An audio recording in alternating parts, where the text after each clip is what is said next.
What's happening? Welcome back to Stronger Yoga, where we're helping to strengthen your yoga poses and your yoga practice. I'm here again with Nick. So Nick is going to lie down on his chest. We're going to talk about cross core, but usually the way this would show up in your yoga class, if you're a teacher or if you're a practitioner, is oftentimes they'll tell you lift your arms and legs and lift everything off the floor. And this creates a little bit of a problem for the low back because the glutes are squeezing to lift the legs. So we want to think about maybe is there a better way to create freedom in the hips, also create extension, use gravity to as resistance for part of the body. So what we're going to do instead is think about manipulating the muscles in the body from a unilateral contralateral fashion. And what I mean by that is we're going to work one arm, one leg instead of both arms and both legs, and we're going to lift opposites, and I'll explain why. Are you liking my daddy's video?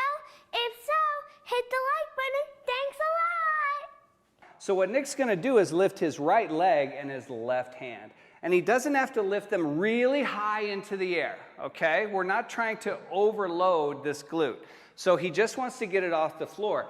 What you really can't see, but we need to try to get a sense of is the fact that he's pushing down. Now he's pushing into his fingertips. It would be okay if you were palm flat too. Nick, would you show him palm flat on that right hand? But you're pushing down to lift the elbow, to lift the armpit, so that we're hugging the shoulder blade onto the back. Now simultaneously, by lifting this leg, if he keeps this knee down and pressing into the mat, he keeps this hip off the floor. That means both ACES points are lifted off the floor, and if his pelvic bones or his hip bones are off the floor, his groin is off the floor, which means he's using more of his low back. If he takes this knee off and just presses into the foot, then these hips are going to turn and that hip is going to sag towards the floor.